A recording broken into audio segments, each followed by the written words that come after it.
ግን ጥያቄዎች አሉሽ ማወቅ የምትፈልጋቸው ስለ እስልምና? አንድ ጥያቄ አለኝ። አላህ እኔ አምላክ ነኝ ብሎ ቁርአን ላይ ጽፏል?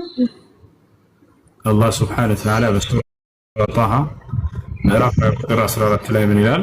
ኢነኒ አነላህ ላ ኢላሃ ኢላ አነ ፈዕቡድኒ ወአቂም ሰላተ ለዚክሪ ይላል።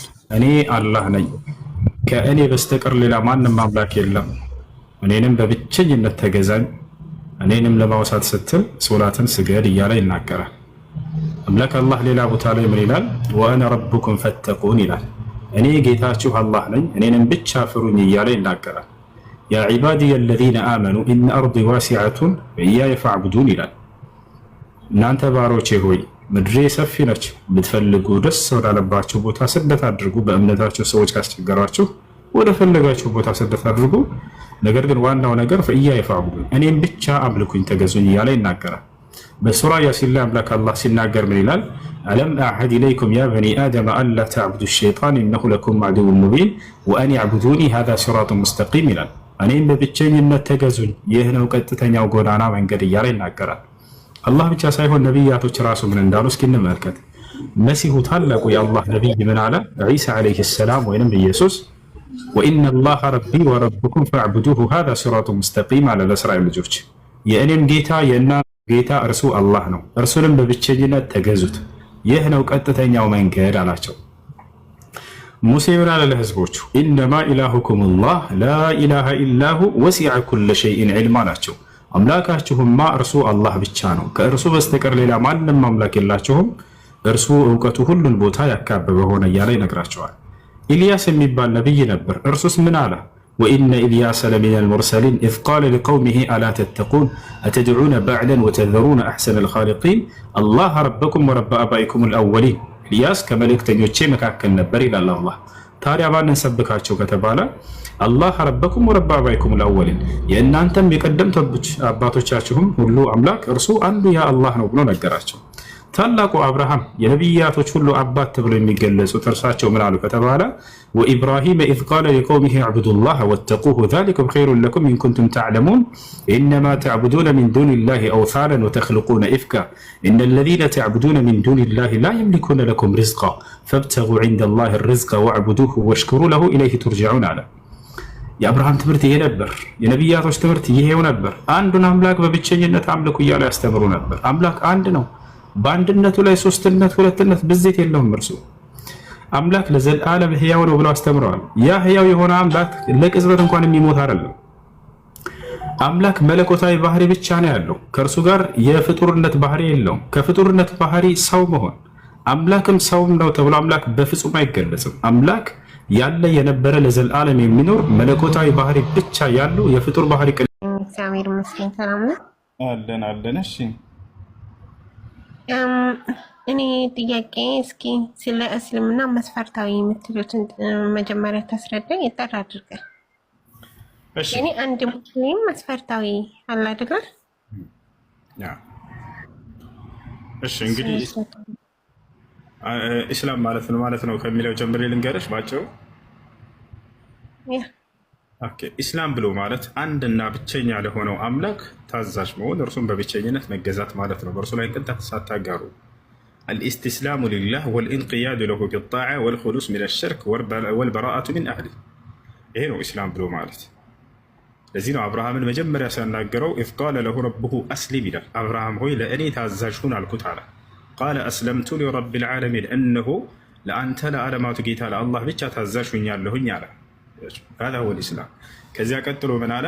ወወሳ ቢሃ ኢብራሂሙ በኒህ፣ ይችንም ምስልምናን አብርሃም ለልጆቹ ተናዘዛት ይላል። ወያዕቁብ ያ በኒየ ኢነላህ አስጠፋ ለኩም ዲነ ፈላ ተሙቱነ ኢላ ወአንቱም ሙስሊሙን።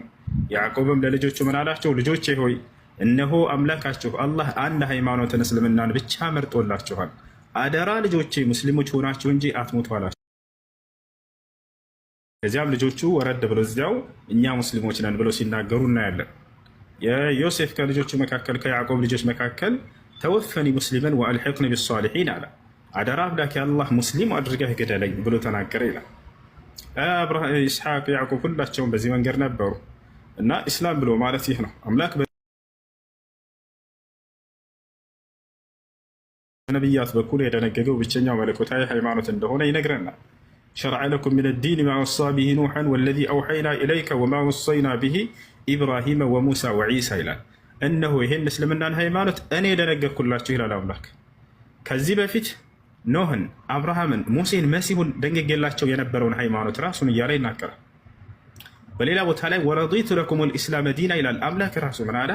እኔ እስልምናን ሃይማኖት ብቻ ነው የወደድኩላችሁ እያለ ይናገራል። በሌላ ቦታ ላይ እነ ዲነ ዒንደ ላህ ልእስላም ይላል። ከእኔ ከአምላካችሁ ዘንድ ቀጥተኛው ሃይማኖት እስልምና ብቻ ነው ይላል። ታዲያ እስልምናን አምላክ እንደደነገገው ነቢያቶች እንደኖሩበትና እንደሰበኩት ከተረዳን የእስልምና መሰረቶች አሉት ወይ ወደሚለው እንምጣ። አዎ ነቢያችን ሰለላሁ ዐለይሂ ወሰለም ሲናገሩ ምን አሉ?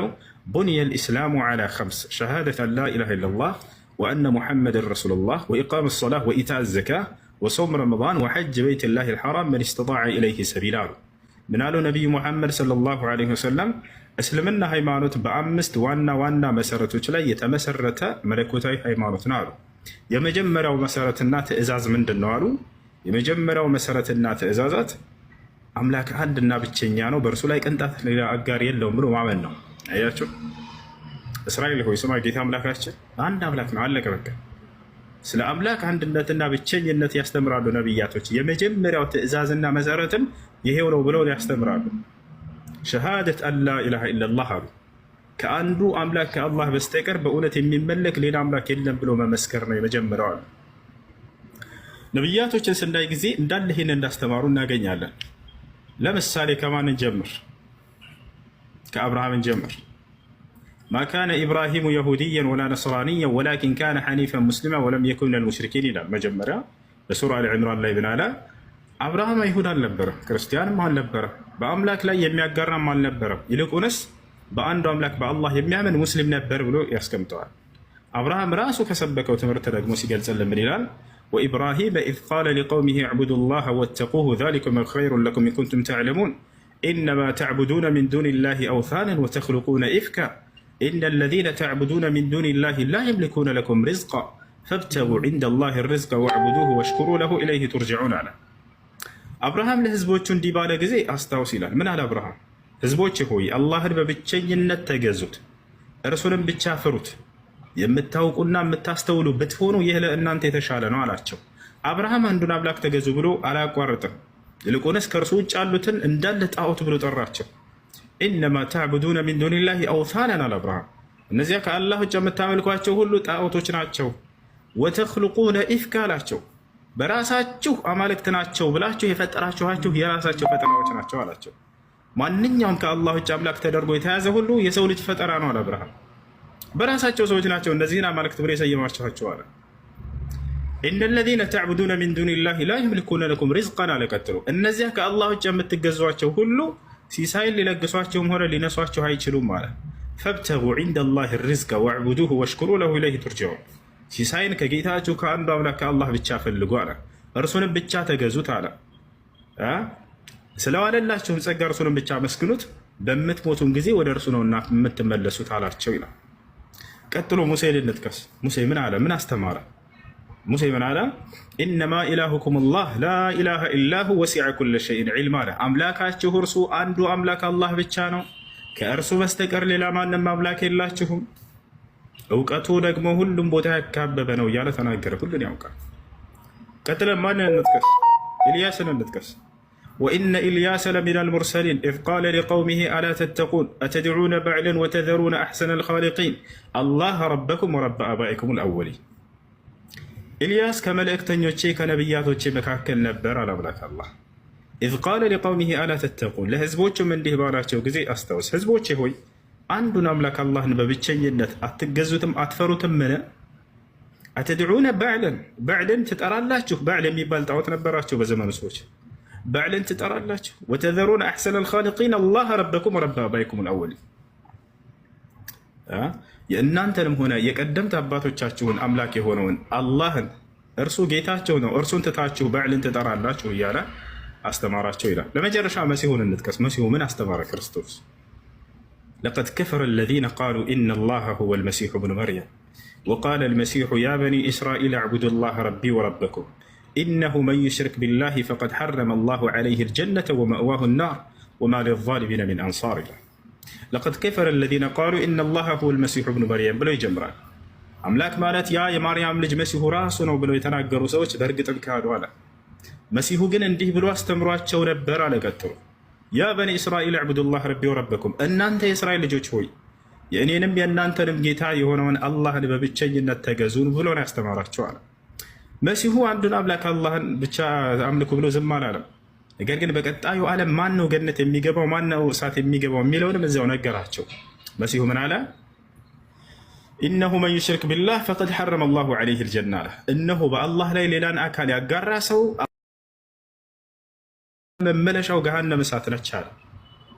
ወማ ሊዛሊሚነ ሚን አንሳር አለ። ቀጥሎ ነፍሳቸውን በክህደት ለበደሉ ሰዎች ማንም ረዳት አይኖራቸውም የዛኔ እያለ ተናገረ።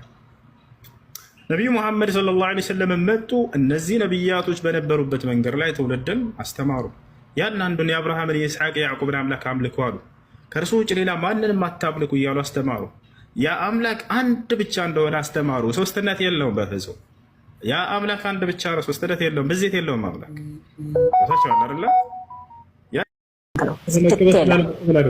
ስለዚህ አምላኳ ኢየሱስ ለራሱ አምላክ አለው።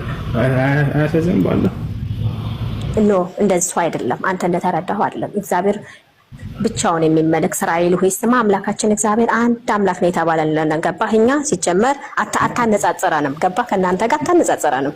አንድ አምላክ የተባለው ማን ነው? መጽሐፍ ቅዱስ ነው። አንድ አምላክ የተባለ አብ ነው አልኩህ። አብ እንዴት ነው አንድ አምላክ የተባለበት? መለኮት ነው። እኔ እንዴት ላስረዳችሁ? እናንተ እኮ ብትጠጡም እንጃ በጥብጠን ብንሰጣችሁ ማጠትረኩም። ስለዚህ ዝም ብለን ነው የምንለፋው ለኢየሱስ ክርስቶስ። ስለዚህ አንቺ የምታመልኪው አምላክ ለራሱ ኢየሱስ ክርስቶስ ግን አምላክ ነው። መጽሐፍ ቅዱስ ላይ ቆይ መጽሐፍ ቅዱስ አምላክ ነው ብሎ ከሰጠኝ እኔ ምን ብዬ ልቀበል? የእናንተን ነው የምሰማው? እሱ እስኪ ንገረኝ። እኔ እውነቱን መስማት የምፈልገው መጽሐፍ ቅዱስ እኮ አምላክ ፈጣሪ ነው እያለኝ ነው። እናንተ ነው ልሰማ የምችለው? ሙሴ አምላክ ነው አይደለም? ኖ የሙሴ አምላክነትና የኢየሱስ ክርስቶስ ይለያያል። ሙሴ ጋር ምን አስኬድ? ሙሴ እኮ ፍጡር ነው። ይለያያል አይለያይም ሳይሆን ሙሴ አምላክ ነው ወይንስ አይደለም? አይደለም፣ በፍጹም አይደለም። ሙሴ ነብይ ነው። ኦሪት ዘጸአት ምዕራፍ 7 ቁጥር 1 ነው ምን ይላል? እሱ ለፈርዖን ነው፣ ለፈርዖንና ለሕዝቡ አምላክ ተደርጎ የተሾመበት። እግዚአብሔር አምላክ አድርጌሃለሁ ብሎታል አላለውም? ሙሴ ብሎታል፣ ግን ተደርጎ ነው። ገባህ? ምን ተደርጎ ነው? ተደርጎ። በጣም ጥሩ። ስለዚህ የኢየሱስ ክርስቶስ አድራጊ አለው ማን ነው? የሐዋርያት ሥራ ምዕራፍ 2 ቁጥር 36 ላይ ምን ይላል? እግዚአብሔር ኢየሱስን ጌታ አደረገው ይላል። ተደርጎ ነው ጌታ ሰው። ኧረ አንተ እንደው ብጠፋ ይሻልሃል። ምንም አትጠቅምም አንተ። የሐዋርያት ሥራ ኖ ለምንድን ነው እግዚአብሔር እኮ ኢየሱስ ክርስቶስ እኮ ዓለማትን ሁሉ ፈጠረ እኮ። ለምንድን ነው የፈጠረውን ያልተቀበልከው? የሙሴን አምላክነት ተደርጎ ነው የፈጠረው። የሙሴን አምላክነት እንዳትቀበል ያደረጋት ምን እንደሆነ ምክንያቱም ሰምታችኋል። እርሱ አምላክ ተደርጎ ነው እንጂ አምላክ አይደለም ማለት ነው። ስለዚህ ኢየሱስ ክርስቶስ ስም ተደርጎ ነው። አሁን ላሳይሽ ነው ማስረጃ። እሺ ተረጋጊ። ታሳየኛለህ? እሺ ቆይ፣ እሺ ታሳየኛለህ። መጀመሪያ መረጋገጥ አለበት መረጃውን እስከመክፈት በፊት ወገናችን። ይኸውልህ አምላክ ማነው? ኢየሱስ ክርስቶስ በመደረግ ያገኘው ስልጣን ነው ጌትነቱ። ገብቶሻል አይደለ? አዳምጪ። አሁን ማስረጃ ላሳይሽ ነው። እሺ አይ እውነት እልሻለሁ እኔ ከራሴ አንዳች ጌትነቱን ነው ወይስ ፈጣሪነቱን ነው የምታሳየኝ? ፈጣሪነቱን ነው ጌትነቱን ነው የምትነግረኝ? እውነት እልሻለሁ እኔ ከራሴ አንዳች አልናገርም፣ እንዳነበብኩ እናገራለሁ። ንግግሬም ቅን ነው ከመጽሐፍ ቅዱስ በማስረጃ እንጂ ከራሴ አልናገርምና። ዳሩ ግን ትምህርቴስ ከመጽሐፍሽ እንጂ ከራሴ አይደለም። እውነት እልሻለሁ ይሄን ልትቀበይ አንቺ ብፁዓን ትሆኛለሽ። ማየ ነኝ የጌታ ሰው ዘመንሽ ይባረክ። እየጸለይኩ ነው ደግሞ እኮ ማስተምርሽ። የሐዋርያት ሥራ ምዕራፍ 2 ቁጥር 36 ያው ማሂ ኢየሱስ ክርስቶስ ተደርጎ በመደረግ ያገኘው ስልጣን ነው። በጣም በዩስ ጋር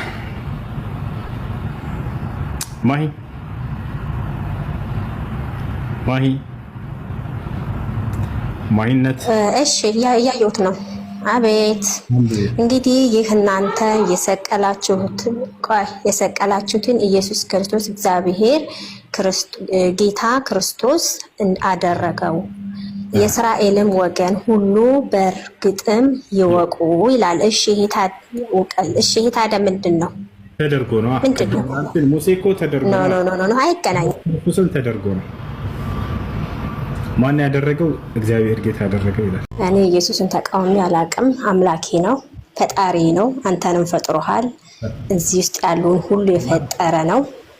ላሳይህ እችላለሁ በመረጃ። ኢየሱስ ክርስቶስ ስለ ራሱ ሲናገር አምላክ አለኝ ብሏል። አንቺ ክርስቶስን ትቀበያለሽ? ይሄን አምላክ አለው ብለሽ ታምኛለሽ ወይንስ የእርሱ አባቱ ነው? አልጠየኩም። ስለ አባትና ስለ አጎት ስለ አክስት ሳይሆን ስለ አምላክ ነው። ኢየሱስ ክርስቶስ አምላክ እንዳለው አስተምሯል አላስተማረም? መጽሐፍ ቅዱስ ላይ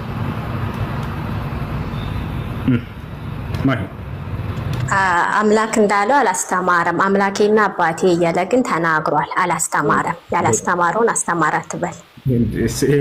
አታስት፣ እስኪ አታስት። እንደው ለምን እንደምታስት አላውቅም። አንተ እኮ ነው ዮሐንስ ወንጌል ዮሐንስ አንዳንድ እኮ የተላከው መንፈስ አንተ ነህ ልታስት የመጣ ወጋው። ራስህ ይፍረስ። አዳንቺ ይኸውልሽ ዮሐንስ ወንጌል ምዕራፍ 20 ቁጥር 17 ላይ ኢየሱስ ክርስቶስ ሲያስተምር ሲናገር ወደ አምላኬ አድርጋለሁ ብሎ ተናግሯል አልተናገረም? ማይሙት ነሽ ብሏል። ያ ብሏል። ግን እኮ በስጋው ነው አልኩህ እኮ። በእናንተ አንድ ጊዜ ኢየሱስ ክርስቶስ ወደ ያዳመጥኩ ነው። አምላኬ ያለው ማንን ነው ጥያቄው? አባት ተብሎ የተጠራው በመጽሐፍ ቅዱሳችን አብ ነው። በጣም ጥሩ። ስለዚህ አባት ተብሎ ተጠርቷል። ስለዚህ ለኢየሱስ ክርስቶስ አብ አምላኩ ነው ማለት ነው አይደለም? ያ ወልድ አባቱ ነው እንጂ አምላኩ አይደለም። አባቱ እግዚአብሔር ኢየሱስ እኮ እግዚአብሔር እኮ ነው። ምን ሆነሃል? እግዚአብሔር እኮ ነው ኢየሱስ። ኢየሱስ ክርስቶስ እሻለው እንጂ አምላኬ የሚለው ማን ነው ስለሽ አብ ነው አልሽ። ስለዚህ ለኢየሱስ ክርስቶስ አብ አምላኩ ነው ማለት ነው አይደለ?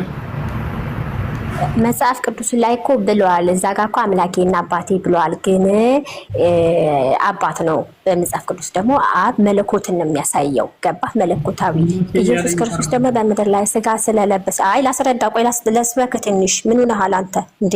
አዳምጥ እንጂ ኢየሱስ ክርስቶስ ደግሞ ስጋ እንደመልበሱ መጠን ወልድ እንደመሆኑ መጠን የግብር ስራ እንደመስራቱ መጠን ስጋን ለብሷል። ስለዚህ ልጁ ወልድ አባቱ ነው አብ ማለት ነው። ስለዚህ አምላኬና አባቴ ብሏል እንጂ አምላክ እየለያየህ እኮ ነው። አሁን እኮ ሁለት አምላክ አደረጋችሁ እናንተ። ገባህ? በእናንተ አስተምሮ ጥያቄ አምላክ የሚለው ማንን ነው ስለሽ ከእርሱ ከኢየሱስ ሌላ አይደል? አብን ነው። ጥሩ። ስለዚህ ኢየሱስ ክርስቶስ አምላክ አለው ማን ይባላል? አብ ይባላል። አለቀ። ኤፌሶን ምዕራፍ 1 ቁጥር 3 የኢየሱስ ክርስቶስ አምላክ ይባረክ ይላል። ማን ነው የኢየሱስ ክርስቶስ አምላክ? አዎ ጎበዝ። ያየህ መለኮት ማለት ነው። የአብ ይባረክ ማለት ነው። እግዚአብሔር ይመስገን። ስለዚህ ሃሌሉያ እሱ ነው አምላክ አለው ማለት ነው። አብ አምላክ ነው አይደል? ለምንድን ነው አንተ ከዛ ጋር በቃ አብ አምላክ ነው አብ አምላክ ነው? ኦኬ የአብን አምላክነት ትቀበላለህ አንተ? ትቀበላለህ? እሱ አይደለም ሳይሆን ለኢየሱስ አምላክ ነው። ኦኬ ይሁንልህ። ኦኬ ለአንተ ይሁንልህ። ግን ትቀበለዋለህ አንተ ትቀበለዋለህ? ንገረኝ እስኪ። ሳይሆን አንቺ ቆይ ራስ ነው። ስለዚህ አንቺ የምታመልኪው አምላክ ኢየሱስ ለራሱ አምላክ። አቤት አቤት። እንዴት ነህ? ደህና ክርስቲያን አይደለ? ደህና ነኝ እግዚአብሔር ይመስገን። ክርስቲያን ነኝ። አልሐምዱሊላህ። ነበር አልሐምዱሊላህ ልል ነበረ። የድሮ ህይወቴ ሊያስ ብለኝ ነበር። ክርስቲያን ሙስሊም ነበርክ? ከወራቶች በፊት። እዛ ክርስቲያን አሁን ጌታ ይመስገን ክርስቲያን ነኝ። አርካኑ ሶላት ስንት ነች ዳጊ? ምን አልከኝ? አርካኑ ሶላት ስንት ነች? ሄሎ አርካኑ ሶላት ስንት ነች? አንዴ ቆይ አንዴ እና ጎግል እንዳትሄድ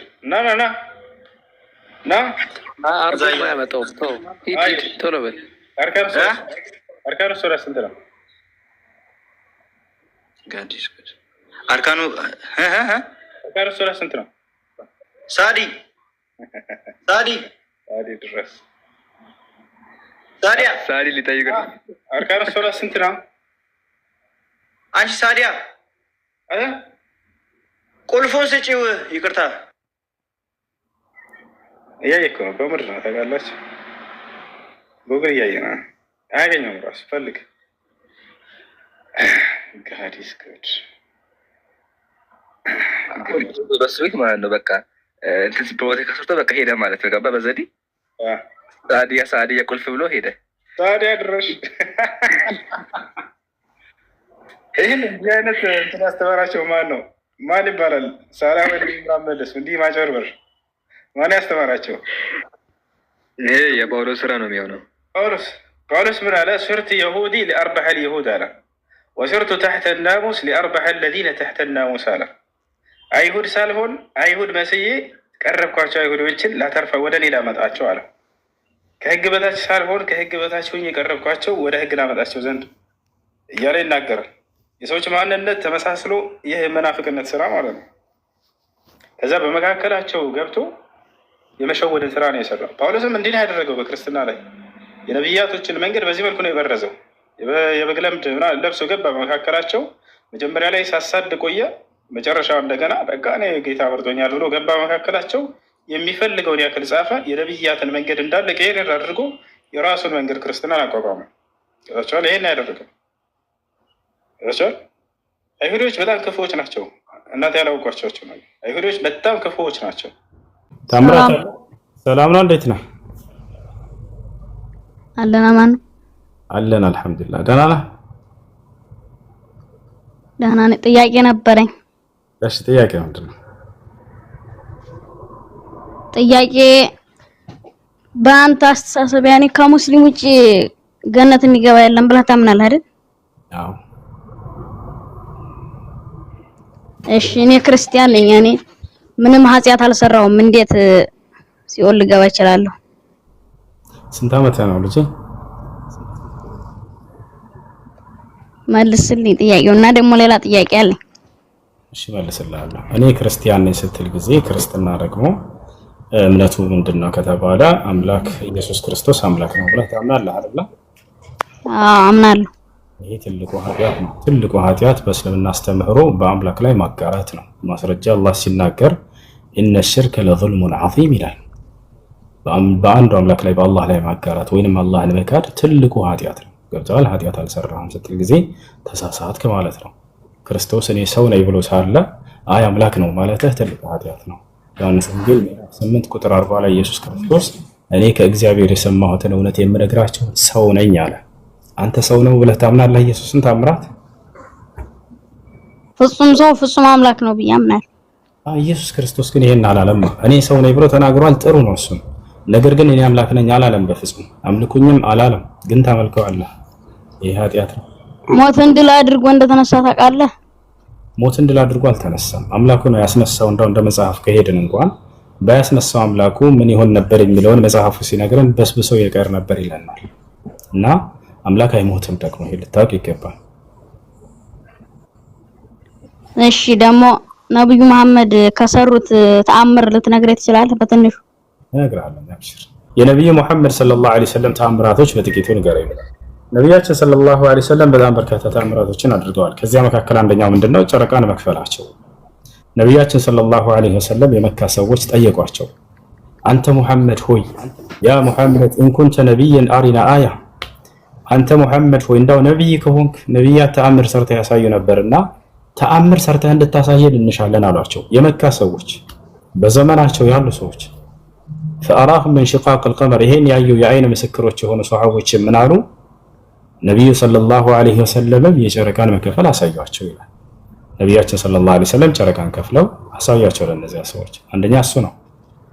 ሁለተኛ ምንድነው? ቁርአን ላይ ያሳያ ቀጥልሽ። እሱ ላይ ያመለክታል። አላህ በቁርአን ላይ اقتربت الساعة وانشق القمر ይላል። ጨረቃዋ ተከፈለች እያለ ይናገራል። ይሄን ያዩ የአይን እማኞች ሰሃቦች ሐዲስ ላይ ያለው ጨረቃን ከፈለ። አንድ የሜት አድርገው ከይቅርታ ላይ ያወራኝ ታርጋትው እሺና ሐዲስ ላይ እሱን አውጥቼ ማሳይሃለሁ። ሌላኛው ሁለተኛ ምንድነው? ነብያችን ሰለላሁ ዐለይሂ ወሰለም ከመካ እስከ ቤተል መቅደስ ወይንም ቤተ መቅደስ ኢየሩሳሌም የሚገኘው ከዚያም በኋላ ሰባቱን ሰማያት አድርገው መሄዳቸው በአንዲት ሌሊት ቅጽበት አስቡት። ይሄንን መልአኩ ገብርኤል ነው ይዟቸው የሄደው። ከመልአኩ ገብርኤል ጋር ቀጥታ ከመካ እስከ ኢየሩሳሌም ከኢየሩሳሌም እስከ ሰባት ሰማያት ድረስ አቆራርጠው ሄደው ደርሰው ከአምላክ ጋር ንግግር አድርገው መምጣታቸው ሁለተኛው ድንቅ ተአምር ይሄ ነው። ይሄ በቁርአን ላይ ተጠቅሷል። አላህ ሱብሓነሁ ወተዓላ ሱረቱል ኢስራ መጀመሪያ ላይ ይገልጸዋል። ሐዲሱ ላይ ልክ እንደው ሰሒህ ሙስሊም 162 ላይ እናገኘዋለን። ሶስተኛ ሌላ ነቢያችን ሰለላሁ ዐለይሂ ወሰለም ያደረጉት ተአምር ምንድነው? ሶሐቦቻቸው ከዕለታት አንድ ቀን ውዱ የሚያደርጉበት ውሃ አጥተው አስፈልጓቸው መጡና ጠየቋቸው። አንተ የአላህ መልእክተኛ ሆይ ውዱ የምናደርግበት ውሃ የለንም፣ ሶላትም ደርሶብናል፣ ከየት እናምጣሏቸው? ነቢያችን ሰለላሁ ዐለይሂ ወሰለም ከጣቶቻቸው መካከል እንደዚህ ቢስሚላህ አሉና አፈለቁላቸው። ይሄን ያዩ የዓይን እማኞች በርካታ ሰሃቦች መሰከሩ። ከጣቶቻቸው መካከል ውሃ ሲፈልቅም ተመለከትን፣ እኛም በዚያ ሁላችንም ውዱ አደረገን ብለው ተናገሩ። አራተኛ ነቢያችን ሰለላሁ ዐለይሂ ወሰለም ለጥቂት ሰዎች የሚትበቃ ምግብን ጥቂት ምግብ ለብዙ ህዝብ የመባረክን ተአምር ተሰጥተው ነበር። ከዕለታት አንድ ቀን ነቢያችን ሰለላሁ ዐለይሂ ወሰለም የኸንደቅ ጦርነት ወይንም የአሕዛብ ጦርነት ጊዜ ነቢያችን ሰለላሁ ዐለይሂ ወሰለም በጣም ተርበው ነበር። ወደ 1400 የሚሆኑ 500 የሚሆኑ ሷሐቦች አሉ። እርሳቸው ተርበው ሳሉ ከሷሐቦቻቸው መካከል አንድ ሰው ተነሳና የእርሳቸውን መራብ ያየ ሷሐባ ቅርብ ቤት ነበረውና እዚያ እስኪ እንዳው ወደ ቤት ሄጄ ለነብዩ መሐመድ ሰለላሁ ዐለይሂ ወሰለም ተርበዋልና የሚበላ ምግብ ላምጣላቸው ብሎ ወደ ቤቱ ይሄዳል። እቤት ሄደና ሚስቱን ጠየቃት። ሚስቴ ሆይ የአላህ መልእክተኛ ነብዩ ሰለላሁ ዐለይሂ ወሰለም ተርበው ተመልክቻለሁ እና ይሄ ነገር አላስቻለኝም፣ እባክሽ ምግብ ካለ ስጭኝና ልውሰድላቸው አላት። ሰውየው ሚስቱ ምን አለች? ቤት ውስጥ ምንም የሚቀመስ ነገር የለም አለች። ነገር ግን ትንሽዬ ዱቄት አለች፣ እንዲሁም ትንሽዬ ግልገል አለች፣ ፍየል ትንሽዬ ግልገል ነች። እሷን እንረዳትና ስጋ ሰርተን ይህንንም ቂጣ ጋግረን እንውሰድላቸው ካልክ እሺ አለችው። ሌላ ግን ምግብ ቤት ውስጥ የለም አለች። ሰውየውም እሺ አለ። ፍየሏን አረደ፣ ስጋዋን ጠባና ብረት ድስት ላይ አስቀመጠ። ድስት ላይ ካስቀመጠ በኋላ እሷ ሴትየዋ ምን አደረገች? ሚስትየዋ ዱቄቱን አበካች እስኪቦካ ድረስ ሂድና ለነብዩ ሰለላሁ ዐለይሂ ወሰለም እንዲሁም ከእርሳቸው ጋር 3-4 ሰዎች ከእርሳቸው ጋር ጋብዛቸው፣ ይዛሃቸውና ለሌላ ሰው እንዳትናገር ምግቡ አይበቃምና ለብዙ ህዝብ አደራ በሚስጥር ለእርሳቸው በጆሮአቸው ብቻ ነገር ብላ አዘዘችው። ሰውየውም ሄደ ነብዩ ሰለላሁ ዐለይሂ ወሰለም ጋር ፈሰረሁ ይላል ሐዲሱ ላይ ነሰጠራቸውም ይላል። በሚስጥር ነገራቸው ማለት ነው። ቀስ ብለው አንተ የአላህ መልእክተኛ ስለተራቡ አይቻልኩም ወደ ቤት ሄጄ እንዲች አይነት እንደው ለ4 ሰዎች የምትበቃ ጥቂት ምግብ አዘጋጅቻለሁኝ ከእርሱ ጋር 4 ሰዎች ይምጡና ይብላል። ነቢያችን ሰለላሁ ዐለይሂ ወሰለም በዚህ ጊዜ ያ ቀውም አሉ፣ ህዝቦቼ ሆይ ወንድሞቼ ሆይ አሉ፣ ወንድማችን ምግብ ጋብዞናልና ኑ ወደ ቤት እንሄድ አሏቸው። ሰውየው ደነገጠ። አንቱ የአላህ መልእክተኛ የታረደችው ትንሽዬ ግልገል ነች፣ ለጥቂት ሰው እንጂ አትበቃም ለ4 ሰው ለ5 ሰው እና ይህን ሰው እኮ አታበላም ብሎ ነገራቸው። ነብዩ ሰለላሁ ዐለይሂ ወሰለም ምን አሉ? ሂድና አሁን የማዘህን ብቻ አድርግ አንተ አሉት። ሂድና ቤት ነብዩ መሐመድ መተው እስኪባርኩት ድረስ ምግቡን እንዳታወጪ ድስቱን ብለውሻል። ልክ እንዲሁ እርሳቸው መተው ነብዩ መሐመድ መተው እስኪባርኩት ድረስ ዱቄቱን እንዳትጋግሪ ወይንም የተቦካውን እንዳትጋግሪ ብለውሻል ብለህ እዘዝ አሉት። ሰውየው ተመለሰ ወደ ቤቱ። ገብታችኋል አይደል? ወደ ቤት ተመለሰ።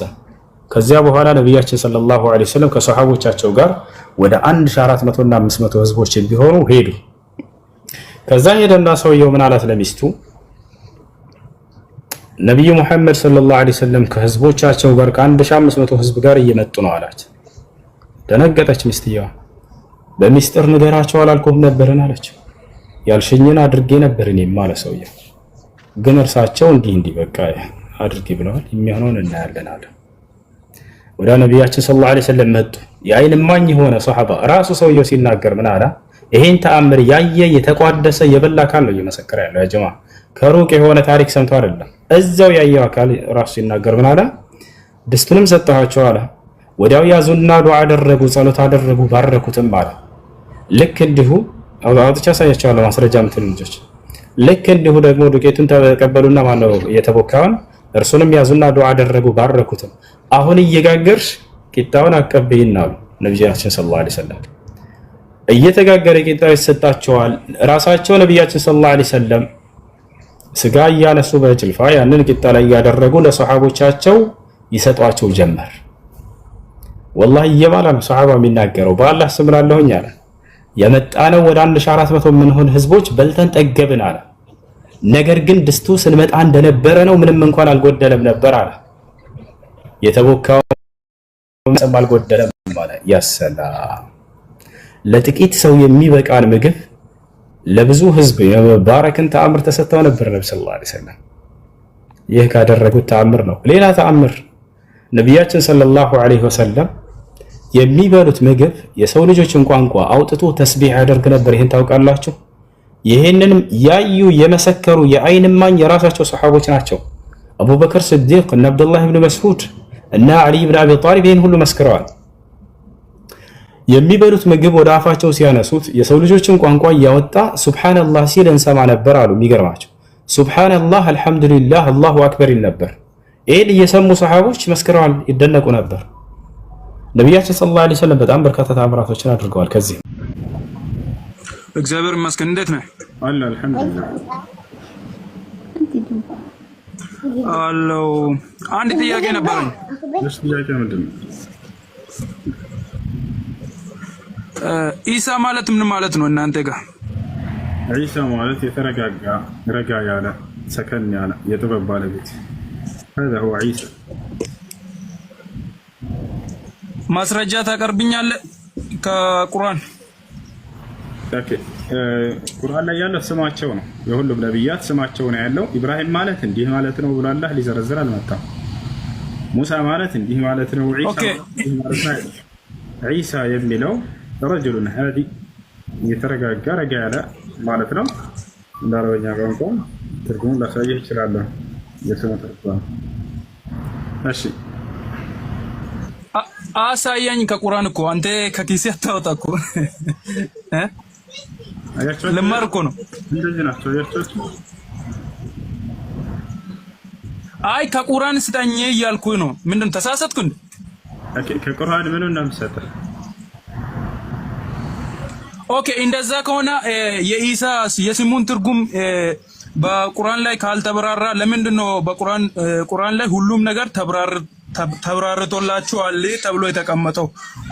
በአረብኛ ተብራርቶላችኋል ተብሎ ተቀምጧል። ስለዚህ ኢሳ ማለት ትርጉሙ ምን እንደሆነ አታውቅም ማለት ነው። ግን በመጽሐፍ ቅዱሳችን ላይ ኢሳ ኢየሱስ ክርስቶስ ምን እንደሆነ ያስቀምጥልናል። እሺ፣ አንድ እንደሱ ከሆነ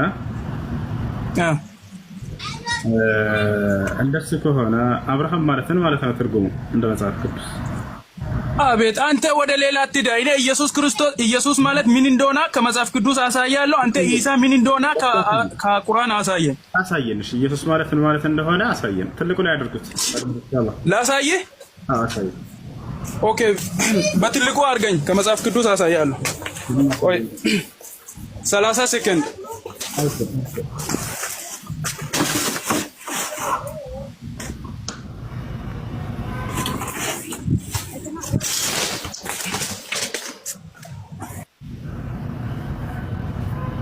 እሺ፣ ሌላ ጥያቄ አለ? ሌላ ክርስቲያን አለ ከገባችሁት? ገስት ላይ ማቶስ ወንጌል ነው ቶማስ ወንጌል። ኦኬ፣ ላውጣልህ። እኔ ላውጣልህ። ቆይ ትልቁ ላይ ነው። ያላ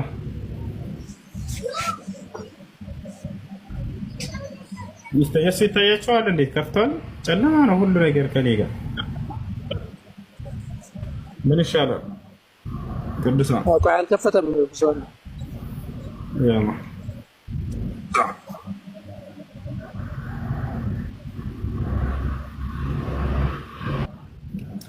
እሺ፣ አንብባን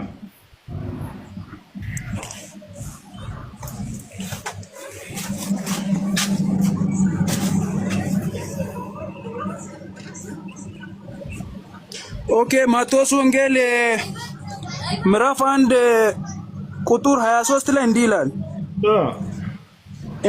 እነሆ ድንግል ትጸንሳለች፣ ልጅም ትወልዳለች፣ ስሙንም አማኑኤል ይሉታል የተባለው ይፈጸም ዘንድ ይህ ሁሉ ሆኗል።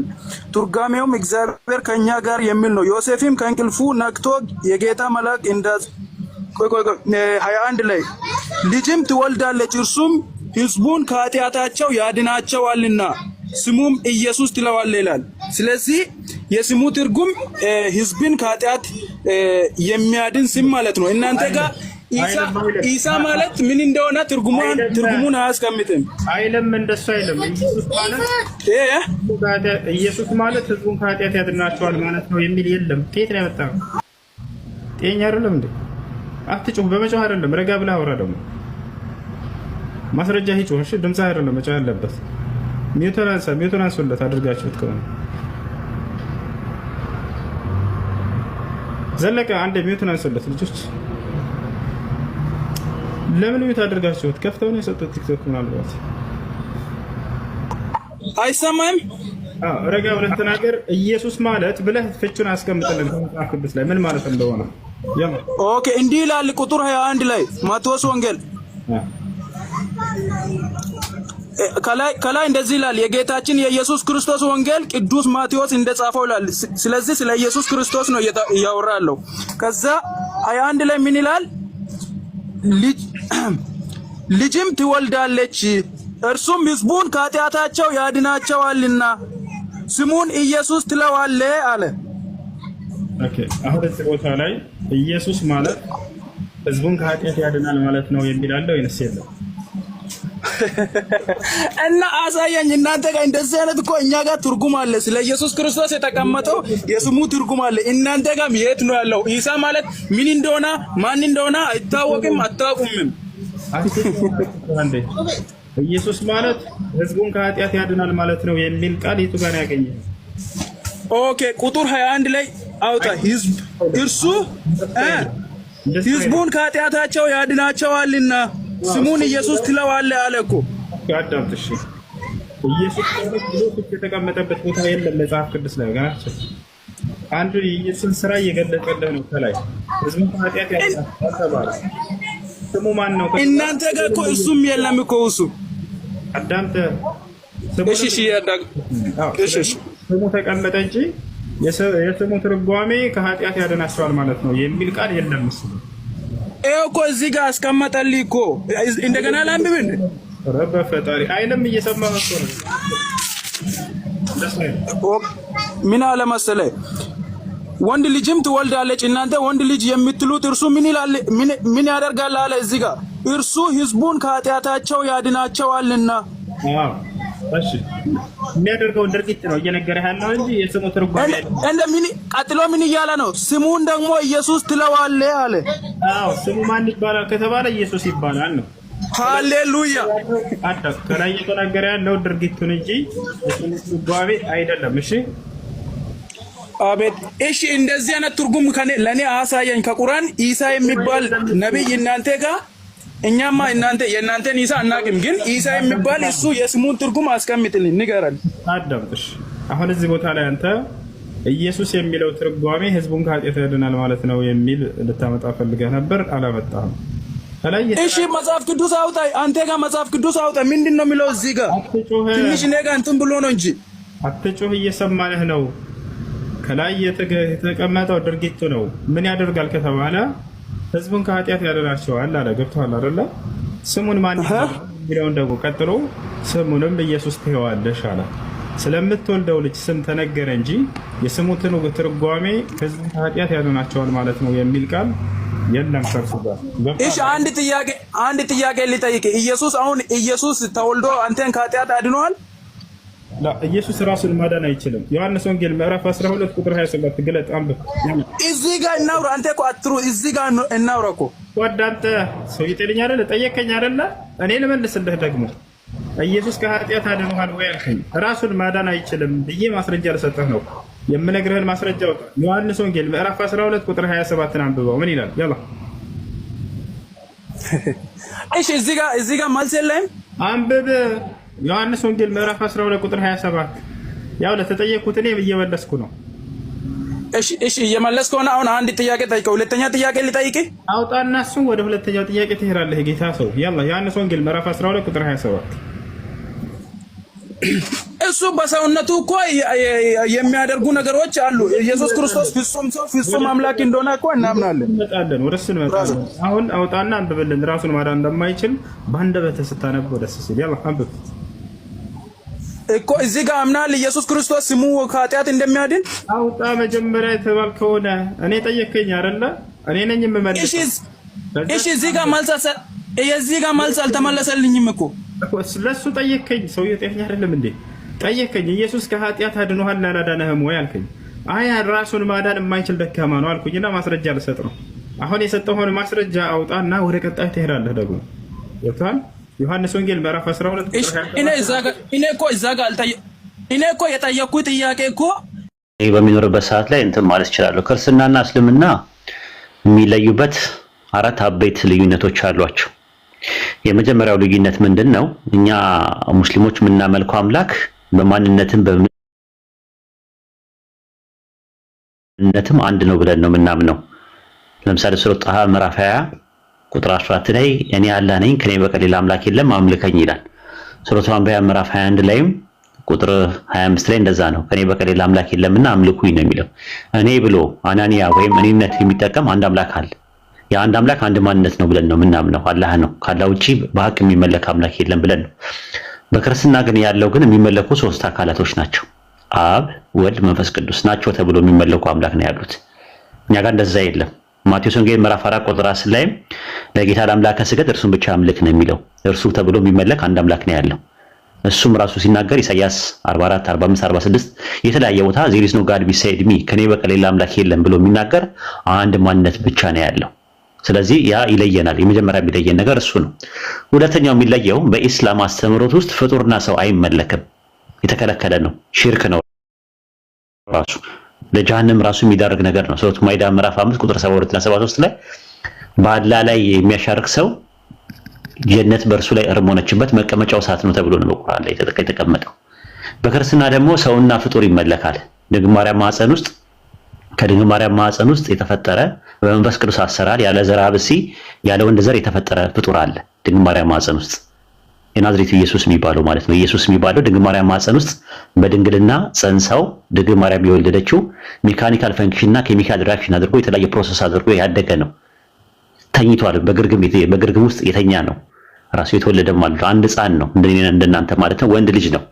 የሉቃስ ወንጌል ምዕራፍ 1 ቁጥር 31 ላይ እነሆ ትጸንሻለሽ አላት። ጽንስ ወንድ ልጅም ትወልጃለሽ አላት። ወንድ የስጋ መደብ የወንድ አንቀጽ ነው። አንቀጹ ራሱ ማለት ነው። ስለዚህ አንድ ፍጡር አለ ድንግል ማርያም ማህፀን የተፈጠረ። ያንን መለኮት መጥቶ ስለተዋህደው ከመለኮት ጋር አንድ ስለሆነ ይመለካ ይላሉ። ፈጣሪ ከጥንትም ጀምሮ ከኔ በቀር ሌላ አምላክ አታምልኩ እያለ እየተናገረ በአንድ ወቅት ድንግል ማርያም ማህፀን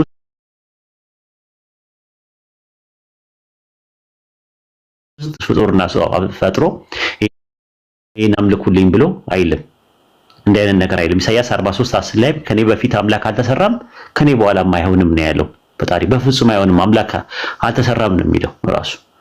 ኢሳይያስ 49:5 ላይ ደግሞ ኢየሱስ ከማህፀን የሰራኝ ይላል። የተሰራ ነገር ነው። ስለዚህ አምላክ የማይሰራ ከሆነ ኢየሱስ የሚሰራ ከሆነ የሚሰራው ኢየሱስ የማይሰራውን አንዱን አምላክ እንዴት አድርጎ በምን አይነት መልኩ ሊሆን ይችላል? ይሄ እንግዲህ ሁለተኛ የሚለየን ነገር ነው። ሶስተኛ ነገር ደግሞ ምንድነው? እኛ መለኮት አንድ ነው ብለን ነው የምናምነው። መለኮት ባህሪውን ለሌላ አካል አያጋራም። መለኮት ማለት ሁሉን የሚሰማ፣ ሁሉን የሚያይ፣ ሁሉን የሚያውቅና ሁሉን ቻይ ማለት ነው። ሁሉን ነገር መስማት የሚችለው እሱ ብቻ ነው። አንድ መለኮት ብቻ ነው። ነገር ግን በክርስትና ውስጥ ፍጡራን ልክ እንደ መለኮት ይጠሯቸዋል ሰዎች። አንዱ አውሮፓ ላይ ሆኖ፣ አንዱ ሳውዲ አረቢያ ሆኖ፣ አንዱ ደግሞ ኢትዮጵያ ሆኖ፣ አንዱ እንትን ሆኖ የተለያየ ቦታ ሆኖ ገብርኤልን ይጠሩታል። ገብርኤል ውስንነት አለበት። ሁሉ ነገር የመስማት፣ ሁሉ ነገር የማየት፣ ሁሉ ነገር የማወቅና ሁሉን ቻይ አይደለም። መለኮትነትም አይጋራም ራሱ። ስለዚህ የሁሉንም ነገር የመስማት ካፓሲቲ የለውም። በተመሳሳይ ድንግል ማርያም ማለት ነው። ድንግል ማርያም እንደምትመለከቱት ሞታለች። ከአተምና ከሞለኪውል ኮምፖስት ያደረገው ቦዲዋ ዲኮምፖስት አድርጓል። አንደኛ ነገር። ሁለተኛ ነገር ደግሞ ከፊዚካል ፐርሰፕሽን የምትገናኝበት ከዚህ ዓለም ጋር ተቋርጧል። የሁላችንም እንደዛ ነው የሚሆነው። ወደ አፈርነት ይቀየራል። ስለዚህ ሩሃችን ነው ወይም መንፈሳችን ነው እዛኛው ዓለም ላይ የሚሄደው። እዛኛው ዓለም ላይ ከወይደት ደግሞ ውስንነት አለብን። የሉቃስ ወንጌል ምዕራፍ 2 ቁጥር 4 ላይ ስትመለከቱት ማርያም ልጇ ጠፍቶባት ራሱ ስትፈልገው ነበረ። እንኳን የእናንተን የኔን የሁላችንም ጸሎት ልትሰማ ይቀርና ልጇ ጠፍቶባት ልጇ የት እንዳለ እንኳን አታውቅም ነበረ። ልጇ የት እንዳለ እንኳን ማታውቅ ማርያም እኔ የምጸልየውን ጸሎት አውሮፓ ላይ ምናምን ነገር የተለያየ ነው የሚጸልዩትን ጸሎት ልትሰማ አትችልም። ይሄ እንግዲህ የሚለየት ሶስተኛው ነው። አራተኛውና የመጨረሻው እኛ ሙስሊሞች ለአምልኮ የተቀረጸ ምስልን አናደርግም። ምንም አይነት የተቀረጸ ምስል ማድረግ የተከለከለ ነው በኢስላም። የምናመልከው ከአርሽ በላይ ያለውን አንድ አምላክ ብቻና ብቻ ነው። ከሱ ውጭ የምናመልከው በሐቅ የምናመልከው ነገር የለም ራሱ። ስለዚህ ምንድነው በክርስትናው ደግሞ የተቀረጸ ምስል ያደርጋሉ። የጸጋ ስግደት ይሰግዳሉ፣ መስቀል ያደርጋሉ፣ እንደገና ደግሞ ስዕል እየሳሉ እንደዛ ያደርጋሉ። ኦሪት ዘጸአት ምዕራፍ 20 ቁጥር 4 እና 5 ላይ በላይ በሰማይ ካለው ወይ መላእክትም ሊሆን ይችላሉ፣ በታች በምድር ካለው ነቢያትም ጻድቃንም ሰማዕታትም ሊሆኑ ይችላሉ። ከምድር በታች ያለው አሳ ፍጥረትም አሳ ነባሪም ሊሆን ይችላል፣ የተለያየ ሌዋታንም በሄሞትም ሊሆን ይችላል፣ እንስሳቶች በአጠቃላይ የትኛው ማንኛውም የተቀረጸ ምስል ለአንተ አድርገህ አትስገድ አታምልክ ነው የሚለው። አታምልክ ብቻ አይደለም የሚለው አትስገድላቸውም ነው የሚለው። ቅርታና ሀጂዬ እኔ መጽሐፎችን አንዋር መስጊድ ላይ በጣም አይ ነበረ እና እኔ ላንተ ክብር አለኝ። የምታነትትናህም ሰውን አትንቅም ያለ ነገር እኔ አንዋር መስጊድ እዛ የራጉኤል ስለሆንኩኝ እኔ እዛ ሰራሰ ነበር እዛ መስጊድ ጋርም ነበር እኔ የምኖርና መጽሐፎችን አገላብጣለሁኝ እኔና አንተን ለመከራከር አይደለም። ነገር ግን ደግሞ እንደ ወንድምም ሳትንቅ መረጃዎችን በስርዓት ብትሰጠኝ ደስ ይለኛል። አዎ ለምሳሌ መለኮት ማለት እኔ ማቀው መለኮት ማለት ሁሉን የሚሰማ ሁሉን ነገር የሚያይ ሁሉን ነገር የሚያውቅ ማለት ነው። እኔ ማቀው ሶስት ነገሮችን እንትናለሁ። አሁን ከሶስቱ ነገሮች ውስጥ አንደኛው መለኮት ለማንም አያሻርክም። ያሻርካል ካልከኝ ወደ ቀጣዩ ኒድ ለምን ምስጋናን አብሮ ከአብ ጋር ለምንድን ነው ምስጋናን የተቀበለው ወደሚለው እንሄድ እንችላለን። መለኮት ራሱን አያሻርክም በቴዎሎጂ ደረጃ ማለት ነው። ለመለኮት ለብቻው ገንዘቡ የሆነ ነገር ሁሉም መስማት ሁሉም ማየትና ሁሉም ማወቅ ነው። ዮሐንስ ሁሉን ነገር ሰማ ሲባል ሁሉ የሚለው ቃል በባይብል ውስጥ ሪላቲቭ አንጻራዊ ሆኖ ይመጣል፣ አብሶሉት ሆኖ ይመጣል። ለምሳሌ ወደ አፍ የሚገባ ሁሉ ወደ ዳር ይወጣል አለ። ወደ አፍ የሚገባ ነገር ሁሉ ግን ወደ ዳር አይወጣም። ሰውነት የሚሆንም ነገር እኮ አለ። ሉቃስ ወንጌል 2:1 ላይ በአውጉስጦስ ዘመን ቄሳር ዘመን ዓለም ሁሉ እንዲጻፍ አለ። ግን ሮማን ኢምፓየር ነው የተጻፈው። ሁሉ የሚለው ቃል በአንጻራዊ ቃል ይመጣል በባይብል ውስጥ። አይ ሁሉ የሚለው ነገር አጠቃላይ ፍጥረት በአጠቃላይ ሲሰማ ነበረ ሲካካል መንፈስ ቅዱስ ለምን አልተካተተም እዛ ውስጥ? ለምን ለአብና ወልድ ብቻ ይሆናሉ? ሶስተኛ አካል አይደል እንዴ? ምስጋና ከሆነ የአምልኮ ጉዳይ ከሆነ ቢሆን ኖሮ ማለት ነው። ወደ ሶስተኛው ነገር ደግሞ ስትመጣ ደግሞ ምስጋናና ክብር ነው ከአብ ጋር አብሮ የተቀበለው። ከአብ ጋር መቀበሉ አምልኮን የሚያሳይ ከሆነ አንደኛ ዜና መዋዕል ምዕራፍ 29 ቁጥር 20 ላይ ታወጣልኛለህ። ኢብራሂም የሆነ አካል አለ ከአብ ጋር አብሮ ስግደት የተቀበለ አካል። አንደኛ ዜና መዋዕል ምዕራፍ 29 ቁጥር 20 ላይ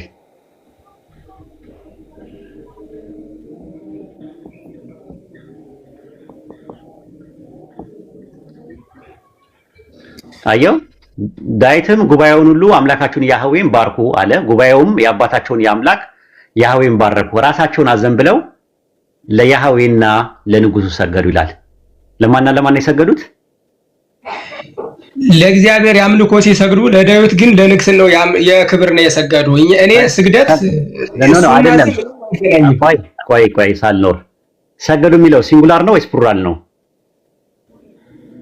የሰገዱት ያምልኮና ያክብሮ ነው። ኖ አይደለም። እኔ ጠየቁት ጥያቄ ሰገዱ የሚለው ሲንጉላር ነው ወይስ ፕሉራል ነው ነው የምልህ። ለእግዚአብሔር ሰገዱ ለንጉሱም ሰገዱ የሚል ነው ያለው ወይስ ለእግዚአብሔርና ለንጉሱ ሰገዱ ነው የሚለው? ለእግዚአብሔርና ለንጉሱ ሰገዱ። ስለዚህ ሰገዱ የሚለው ተጫፍሮ ለሁለቱም ተጫፍሮ ነው የመጣው ወይስ አይደለም? እንዴ ተጫፈረ እንጂ አጫፋሪ እኮ ነው ሰገዱ የሚለው ቋንቋ። እንደዛ ከሆነ ራዕየ ዮሐንስ ምዕራፍ 5 ቁጥር 13 ላይ ምስጋናና ክብር ሲያቀርቡ በዙፋኑ ላይ ለተቀመጠውና ለበጉ ይሁን ሲሉ በዙፋኑ ላይ ለተቀመጠው ያምልኮ ለበጉ ደግሞ ያክብሮት ነው። ለምን በጉ ታርዳልና አሉት። የሚታረድ ደግሞ ሰው ነው፣ ፍጡር ነው የሚታረደው ማለት ነው። ታርዳልና ስለታረደ ለሱ። ይሄኛው ግን ስለፈጠረ ሲያመሰግኑት የነበረው ራዕይ 4 ላይ ስትመለከተው ሁሉን ፈጥረሃልና ክብርና ምስጋና ይገባል እያሉ 24 ሽማግሌዎችና 4 እንስሶች ሲያመሰግኑት ነበር። ማንን? አብን። ኢየሱስን ግን ራዕይ ዮሐንስ 5:10 ላይ ስትመለከተው ታርዳሃልና ነው የሚለው። ስለታረደ ነው ክብርና ምስጋና ያገኘው። ስለዚህ ስለታረደ ከሆነ ኮዝ ስላለው ይሄኛው ስለፈጠረ ይሄኛው ስለሆነ የዚህኛው አምልኮ ነው፣ የዚህኛው ደግሞ አክብሮት ነው ማለት ነው። በዚህ መልኩ ነው። አይ ካልክ ደግሞ ከምስጋናና ከክብር ማን ይበልጣል? ስግደት ይበልጣል። ከምስጋናና ከክብር ምን በላይ ምንድነው? ስግደት ነው። በጣም ከባዱ ነገር። አንደኛ ዜና መዋዕል ምዕራፍ 29 ቁጥር 20 ላይ ግን ጉባኤ ሁሉ ለአምላካቸው ለያህዌና ለንጉሱ ለዳዊት ሰገዱ ይላል። ሰገዱ የሚለው በነጠላ ነው የተቀመጠው። ስለዚህ ዳዊት እየተመለከ ነው ወይ ከያህዌ ጋር አብሮ እና የሚል ኮፕላቲቭ ኮንጃክሽን ወይም ደግሞ አያያዥ ግስ ጋር ተያይዞ እና በሚል ነገር ስለመጣ ምንድነው ኮፕላቲቭ ኮንጃክሽን ጋር አብሮ ስለመጣ አብሮ እየተመለከ ነው። ስለ አይ ለያህዌ ያምልኮ ነው፣ ለዳዊት ግን ለእንትን ነው። ለምን? ዳዊት ፍጡር እንደሆነ ታውቃለህ፣ ሰው እንደሆነ ታውቃለህ። ይሄም እኮ ሰው ነው እኮ በጊሎ ይሁን። ያው ያንተ መረዳት ነው። በመጽሐፍ ቅዱስም ብዙ ስለቆየህ አንተን አልከራከርም እኔ። መረዳት ያንተ ነው፣ መረዳቱም የኔ ነው። ራዕይ 5:12ንስ እንዴት ነው የምታየው? ይገባዋል። ስለታረደ የታረደው በግ ኃይልና ጥበብን ታርዳሃልና ይሉት የለ ታርዳሃል እኮ ይሉታል። ታርዳሃልና ይሉታል። ተራ በተራ እናንባት። በእርግጥ አንተ ደጋግመህ ታውቀዋለህ። የታረደው በግ ኃይልና ባለጠግነት ጥበብም ብርታትም ክብርም ምስጋናም በረከትም ሊቀበል ይገባዋል አሉ። በሰማይና በምድርም ከምድርም በታች በባህርም ላይ ላሉ ፍጥረት ሁሉ በእነርሱም ውስጥ ያሉ ሁሉ በረከትና ክብር ምስጋና ኃይልም ከዘላለም እስከ ዘላለም በዙፋኑ ላይ ለተቀመጠው ለበጉም ይሁን ሲሉ ሰማሁ አለ። እና እግዚአብሔር ከአብ ጋር እኩል እየተመለከ ነው። ለበጉም ይሁን አይ ገባኝ። ችግር የለውም ሳልኖርዬ በዙፋኑ ላይ ለተቀመጠውና ለማንና ለማን ነው ያለ? ምስጋናና ክብር ለበጉም። በዙፋኑ ላይ የተቀመጠው ማን ነው? አብ ነው። በቃ ስለዚህ ሁለት አካላቶች ናቸው አይደለ? ለበጉም ይሁን እንደኛ እኮ አንድ አምላክ በሁለት ባህሪ የኛ አንድ አምላክ። አይ ተስማም ከአንተ ጋር እኮ እስማማለሁ። በረከት ክብር ምስጋና ኃይልም ከዘላለም እስከ ዘላለም በዙፋኑ ላይ ለተቀመጠው አንደኛ ለአብ እና ለበጉም ይሁን ሰማው። ለማንና ለማ? ለአብም ለበጉም። አዎ ልክ እኮ ለአብና ለወልድ አይደለ? በዙፋኑ ላይ ያለው አዎ ሰማው ይላል አይደለ? ማን የሰማው? ዮሐንስ በራእዩ። ፍጥረት በአጠቃላይ የሚያወሩትን ነገር መስማት ይችላል ካፓሲቲ ያለው። ቆይ አሁን እዚህ ላይ ግራማቲካሊ እየሄድኩልኝ ያለ ወላሂ አልወጣም ከእንትን ከአረስት አልወጣም።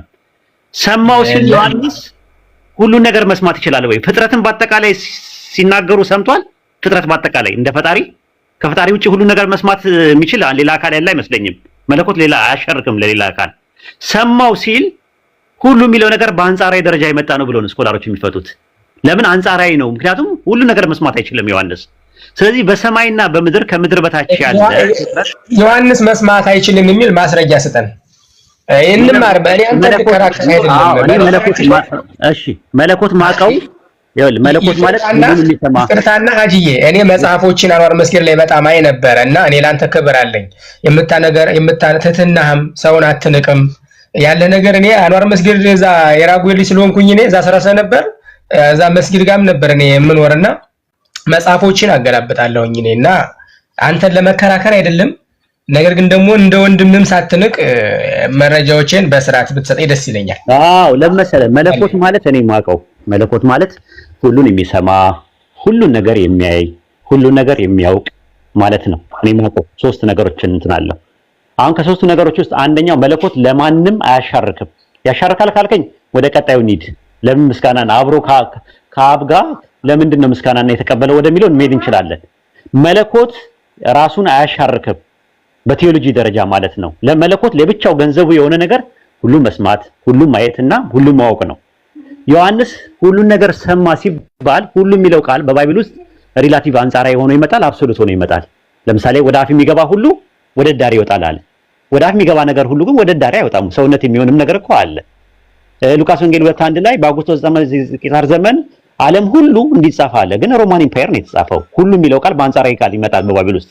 አይ ሁሉ የሚለው ነገር አጠቃላይ ፍጥረት በአጠቃላይ ሲሰማ ነበረ ሲካካል መንፈስ ቅዱስ ለምን አልተካተተም እዛ ውስጥ? ለምን ለአብና ወልድ ብቻ ይሆናሉ? ሶስተኛ አካል አይደል እንዴ? ምስጋና ከሆነ የአምልኮ ጉዳይ ከሆነ ቢሆን ኖሮ ማለት ነው። ወደ ሶስተኛው ነገር ደግሞ ስትመጣ ደግሞ ምስጋናና ክብር ነው ከአብ ጋር አብሮ የተቀበለው። ከአብ ጋር መቀበሉ አምልኮን የሚያሳይ ከሆነ አንደኛ ዜና መዋዕል ምዕራፍ 29 ቁጥር 20 ላይ ታወጣልኛለህ። ኢብራሂም የሆነ አካል አለ ከአብ ጋር አብሮ ስግደት የተቀበለ አካል። አንደኛ ዜና መዋዕል ምዕራፍ 29 ቁጥር 20 ላይ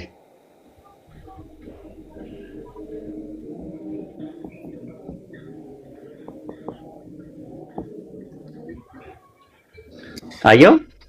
ዳዊትም ጉባኤውን ሁሉ አምላካችሁን ያህዌን ባርኩ አለ። ጉባኤውም የአባታቸውን የአምላክ ያህዌን ባረኩ፣ ራሳቸውን አዘንብለው ለያህዌና ለንጉሱ ሰገዱ ይላል።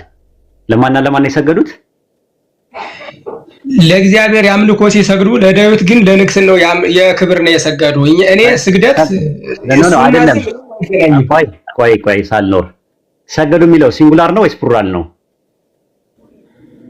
የሰገዱት ያምልኮና ያክብሮ ነው። ኖ አይደለም። እኔ ጠየቁት ጥያቄ ሰገዱ የሚለው ሲንጉላር ነው ወይስ ፕሉራል ነው ነው የምልህ። ለእግዚአብሔር ሰገዱ ለንጉሱም ሰገዱ የሚል ነው ያለው ወይስ ለእግዚአብሔርና ለንጉሱ ሰገዱ ነው የሚለው? ለእግዚአብሔርና ለንጉሱ ሰገዱ። ስለዚህ ሰገዱ የሚለው ተጫፍሮ ለሁለቱም ተጫፍሮ ነው የመጣው ወይስ አይደለም? እንዴ ተጫፈረ እንጂ አጫፋሪ እኮ ነው ሰገዱ የሚለው ቋንቋቸው። እንደዛ ከሆነ ራዕየ ዮሐንስ ምዕራፍ 5 ቁጥር 13 ላይ ምስጋናና ክብር ሲያቀርቡ በዙፋኑ ላይ ለተቀመጠውና ለበጉ ይሁን ሲሉ በዙፋኑ ላይ ለተቀመጠው የአምልኮ ለበጉ ደግሞ ያክብሮት ነው። ለምን በጉ ታርዳልና አሉት። የሚታረድ ደግሞ ሰው ነው፣ ፍጡር ነው የሚታረደው ማለት ነው። ታርዳልና ስለታረደ ለሱ። ይሄኛው ግን ስለፈጠረ ሲያመሰግኑት የነበረው ራእይ 4 ላይ ስትመለከተው ሁሉን ፈጥረሃልና ክብርና ምስጋና ይገባል እያሉ 24 ሽማግሌዎችና 4 እንስሶች ሲያመሰግኑት ነበር። ማንን? አብን። ኢየሱስን ግን ራእይ ዮሐንስ 5:10 ላይ ስትመለከተው ታርዳሃልና ነው የሚለው። ስለታረደ ነው ክብርና ምስጋና ያገኘው። ስለዚህ ስለታረደ ከሆነ ኮዝ ስላለው ይሄኛው ስለፈጠረ ይሄኛው ስለሆነ የዚህኛው አምልኮ ነው፣ የዚህኛው ደግሞ አክብሮት ነው ማለት ነው። በዚህ መልኩ ነው። አይ ካልክ ደግሞ ከምስጋናና ከክብር ማን ይበልጣል? ስግደት ይበልጣል። ከምስጋናና ከክብር ግን በላይ ምንድነው? ስግደት ነው። በጣም ከባዱ ነገር። አንደኛ ዜና መዋዕል ምዕራፍ 29 ቁጥር 20 ላይ ግን ጉባኤ ሁሉ ለአምላካቸው ለያህዌና ለንጉሥ ለዳዊት ሰገዱ ይላል። ሰገዱ የሚለው በነጠላ ነው የተቀመጠው። ስለዚህ ዳዊት እየተመለከ ነው ወይ ከያህዌ ጋር አብሮ እና የሚል ኮፕላቲቭ ኮንጃክሽን ወይም ደግሞ አያያዥ ግስ ጋር ተያይዞ እና በሚል ነገር ስለመጣ ምንድነው ኮፕላቲቭ ኮንጃክሽን ጋር አብሮ ስለመጣ አብሮ እየተመለከ ነው ስለ አይ ለያህዌ ያምልኮ ነው፣ ለዳዊት ግን ለእንትን ነው። ለምን? ዳዊት ፍጡር እንደሆነ ታውቃለህ፣ ሰው እንደሆነ ታውቃለህ። ይሄም እኮ ሰው ነው እኮ በግ ይለው የለ እንዴ? በግ የሚታረድ ነገር ነው ራሱ። ራእይ ዮሐንስ ወንጌል ምዕራፍ 1 ቁጥር 29 ላይ የዓለምን ሁሉ ኃጢአት የሚያስወግድ የአምላክ በግ ይለዋል። አምላክ አይደለም የሚለው የአምላክ በግ ነው የሚለው። አምላክ ሌላ ነገር ነው፣ በግ ሌላ ነገር ነው። በግ የሚታረድ ነገር ነው። የሚታረድ በግ የሆነ ነገር ደግሞ በግ ዮሐንስ ወንጌል ምዕራፍ 12 ቁጥር 49 ላይ እኔ ከራሴ ምንም አልተናገርኩም አለ። ነገር ግን የላከኝ አብ እርሱ የምለውንና የምናገረውን ትእዛዝ ሰጠኝ አለ። ለምን ይሰጠዋል? ስለዚህ አብ እንደነገረኝ እንዲሁ እናገራለሁ አለ። ለምንድን ነው የሚጠብቀው? እኔና አንተ ብሔርያ አንድ ትምህርት ቤት ውስጥ ቁጭ ብለን ፊዚክስ ተምረን ልክ ተመርቀን ስንወጣ እኔም የራሴ ስራ ነው የሚይዘው፣ አንተም የራሴ ስራ ነው የምትይዘው። ለምን? አንተ የተማርከው ትምህርት እና እኔ የተማርኩት ትምህርት አንድ አይነት ከሆነ ማለት ነው። ነገር ግን ከትምህርት ቤት ከተመረኩም በኋላ መጥቼ እኔ የብሔርያ መልእክተኛ ነኝ። ምን ተልካል ሲባል ፊዚክስ ልኮኛል። ለምን? እንዴ ፊዚክስ እውቀቱ እኔ ጋርም አለ ብሔርያም ጋርም አለ። ለምንድን ነው መልእክተኛ የሚሆነው? ራሱ ለምንድን ነው መልእክተኛ የሚሆነው? የሱ መልእክተኛ መልእክቱ እሱ ጋር ስለሌለ ነው። ተመልከት። ሁለተኛ ነገር ደግሞ ምንድነው? ከራሴ አልናገርም አለ። ሙሉ እውቀቱ እሱ ጋር ካለ ለምንድን ነው ከራሱ የማይናገረው? ዮሐንስ ወንጌል ምዕራፍ 15 ቁጥር 15 ላይ ከአብ የሰማሁትን አስታውቂያቸዋለሁ አለ። እውቀቱም ከአብ ነው የሰማኸው? አዎ። ስለዚህ የራሱ ነገር አይደለም ማለት ነው። ታዲያ ሲሰማ የነበረው ምንድን ነው ብለን ስንል ዮሐንስ ወንጌል ምዕራፍ 8 ቁጥር 28 ላይ እንደዛ ቁጥር 26 ላይ እንደዛ ነው የሚለው ራሱ የላከኝ እውነተኛ ነው፣ እኔም ከእርሱ የሰማሁትን እነዚህን ለዓለም እናገራለሁ አለ። ቁጥር 25 ላይ ማለት ነው። ቁጥር 26 ላይ ማለት ነው። እኔ ለዓለም እናገራለሁ። ስለ አብ እንደነገራቸው አላስተዋሉም። ከዛ በኋላ ቁጥር 40 ላይ ምን ይላል? አሁን ከእግዚአብሔር ሰምቼ የነገርኳችሁ ሰው አለ። ሲሰማ የነበረው ምንድነው? ሰው ነው። እዛ ጋር አሁን ነው የሚለው። አሁን አለ እዛው ላይ አሁን ከእግዚአብሔር ሰምቼ የነገርኳችሁ ሰው አሁን ከእግዚአብሔር ሰማው። ስለዚህ ሲሰማ የነበረው ሰው ነው። የናዝሬቱ ኢየሱስ ኦንቶሎጂካሊ ሰው ነው፣ ፈንክሽናሊ ነብይና መልእክተኛ መሲ ነው። ይህንን ነው ባይብል የሚያስተምረው። ልቅኝ ውስጥ ነው ያሉት ራሳቸው ይገዛል ካሉ አንደኛ ቮለንተሪም ይሁን በምንም ይሁን ይገዛል ካሉ በሰውነቱ ነው ወይ ብለህ ትጠይቃቸዋለህ። አዎ ሰው በሰውነቱ የሚገዛው ፈንክሽናል ነው ወይስ ኦንቶሎጂካል ነው? በባህሪ ነው እየተገዛ ያለው ወይስ ደግሞ በግብር ነው እየተገዛ ያለው ነው? እነሱ በግብር ነው የሚሉት። በግብር ከሆነ ባልና ሚስት እንደሚገዛዙት ማለት ነው። ባልም ሰው ነው፣ ሚስትም ሰው ናት። ስለዚህ የግብር መገዛዛት ነው በመካከላቸው ያለው። ምንም ከአምልኮ ጋር የሚያያዘው ነገር የለም። በአብና በወልድ መካከል ግን እንደዛ አይደለም ያለው። በሰውነቱ ከሆነ የሚገዛው ሰውነቱ ከአብ ጋር የባህሪ እንትን የለውም። በባህሪ አንድ አይደሉም። አብ አምላክ ነው፣ ሰውነት የሚባል ነገር የለውም። ወልድ ግን ሰውነት አለው። ስለዚህ ሰውነቱ ለአብ እየተገዛ ያለው የባህሪ ከሆነ ደግሞ እያመለከው ነው ያለው ማለት ነው።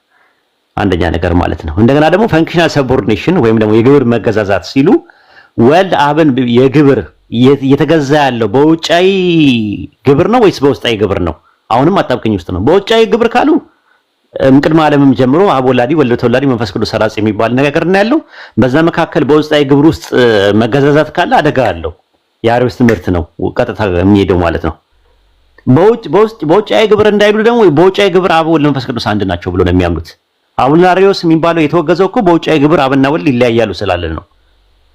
በ381 ከመቅደኒዮስ ጋር አብሮ የተወገዘው አቡልናሪዮስ የሚባለው የተወገዘው አብና ወልድ በውጫዊ ግብር ይለያያሉና ኢየሱስ ወልድ የሚባለው ነገር በሰውነት ውስጥ ነፍስ የለውም፣ በነፍሱ ፋንታ መለኮት መጥቶ ተተክቷል ብሎ ስላስተማረ ነው የተወገዘው 381 ላይ የኮንስታንቲኒያ ጉባኤ ማለት ነው።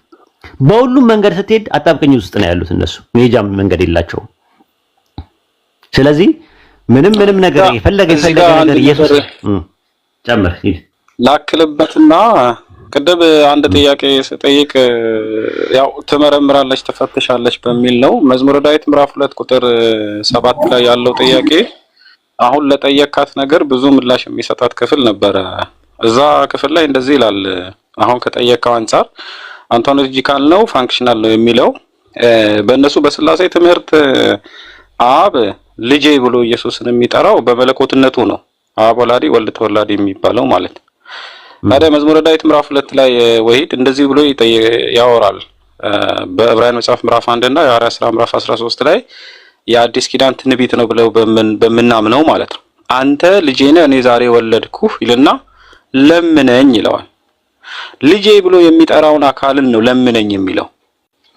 አሁን አብ ደግሞ ልጄ ብሎ የሚጠራው በመለኮትነቱ ነው። ወይንም አሁን ሲጠመቅ የምወደው ልጄ አለ ብሎ ስለዚህ ልጄ ብሎ እየጠራ ያለው በመለኮትነቱ ስለሆነ የስላሴ አካላትን ያሳያል የሚል ማስረጃ ነው የሚያቀርቡት። ታዲያ ልጄ ብሎ በጠራበት ባህሪው ወይንም ማንነቱ ለምነኝ ካለው ምንድነው?